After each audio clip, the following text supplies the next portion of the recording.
বর্ধমান বিশ্ববিদ্যালয়ের অন্তর্গত বাংলা মেজর ছাত্রছাত্রীদের আজকের জন্য বিশেষ ভিডিও। মেজর সহ মাইনর ছাত্রছাত্রীদের জন্যও কিন্তু এই প্রশ্নগুলি যথেষ্ট গুরুত্বপূর্ণ। আজকের ভিডিওটিতে আমরা বাংলা নাটকের সংক্ষিপ্ত কিছু প্রশ্ন অর্থাৎ এমসিকিউ টাইপ প্রশ্নগুলি আলোচনা করব। ইতিমধ্যেই আমাদের চ্যানেলে কবিতা থেকে শর্ট কোশ্চেন আপলোড করা হয়েছে। আজকে আমরা নাটক নিয়ে আলোচনা করব। ভিডিওটা পুরোটা দেখো এবং প্রত্যেকটি প্রশ্ন কিন্তু লিখে নাও খাতার মধ্যে। নমস্কার বন্ধুরা, বেঙ্গলি স্টাডি উইথ জিৎ চ্যানেলে তোমাদের সকলকে স্বাগত জানাই। ভিডিওটা শুরু করার আগে একটা অনুরোধ, ভিডিওটা ভালো লেগে থাকলে অবশ্যই ভিডিওটিকে একটি লাইক করে বন্ধুদের সঙ্গে শেয়ার করতে ভুলবে না। চ্যানেলে যদি নতুন হয়ে থাকো তাহলে অবশ্যই চ্যানেলটিকে সাবস্ক্রাইব করে পাশে থেকে বেল আইকনটি প্রেস করে চ্যানেলের সঙ্গে থাকবে। তাহলে চলো দেখে নিই নাটক থেকে কোন কোন গুরুত্বপূর্ণ প্রশ্নগুলো তোমাদের পড়তে হচ্ছে। প্রথম প্রশ্ন দেখো, বলছে সাহিত্যের কোন রূপটি সর্বাপেক্ষা প্রাচীন? উত্তর হবে নাটক। নাটকের লক্ষ্য সর্বদাই কারা? দর্শক সমাজ। নাটক সাধারণত কয় অংশে বিভক্ত? পঞ্চাঙ্কে বা 5টি অঙ্কে বিভক্ত। নাটককে প্রধানত কোন কাব্যের পর্যায়ভুক্ত করা হয়? দৃশ্যমান কাব্যের। বিষয়বস্তু ও পরিণতির দিক দিয়ে নাটককে কয় শ্রেণীতে ভাগ করা যায়? 3 ভাগে। নীলদর্পণ নাটকের রচয়িতাকে? দীনবন্ধু মিত্র। দীনবন্ধু মিত্র কোন ধরনের নাটক নিয়ে আবির্ভূত হয়েছিলেন?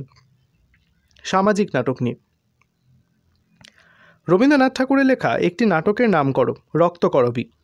মন্মথ রায়ের লেখা একটি একাঙ্ক নাটকের নাম লেখো। উত্তর হবে বিদ্যুৎপর্ণা। বাংলা নাট্য সাহিত্যে পৌরাণিক নাটক রচনার প্রাণপুরুষ কাকে বলা হয় বা কে? উত্তর হবে গিরিশচন্দ্র ঘোষ। দ্য ডিসগাইজ নাটকের বাংলা অনুবাদককে? হেরাসিম লেবেডফ। হরচন্দ্র ঘোষের একটি নাটকের নাম লেখো। ভানুমতি চিত্তবিলাস। ট্র্যাজেডি শব্দের ব্যুৎপত্তিগত অর্থ কী? উত্তর হবে ছাগ গীতি। ট্র্যাজেডিকে মহাকাব্যের মহত্তর শিল্পরূপ কে বলেছেন? অ্যারিস্টটল। ক্লাসিক্যাল কমেডির বৈশিষ্ট্য হল স্বল্প কল্পনার মাধুর্যমণ্ডিত বহুমাত্রিক ও জটিল চরিত্রের উপস্থিতি। 15 দাগের প্রশ্ন দেখো, বলা হয়েছে রোম্যান্টিক কমেডির বৈশিষ্ট্য হল চরিত্র আদর্শায়িত ও মায়াবী স্বপ্নের স্পর্শে স্বতঃস্ফূর্ত ও বিশিষ্ট। কমেডির উদ্ভব হয়েছিল গ্রিক দেবতা ডায়োনিসাসের শীতকালীন উৎসব থেকে।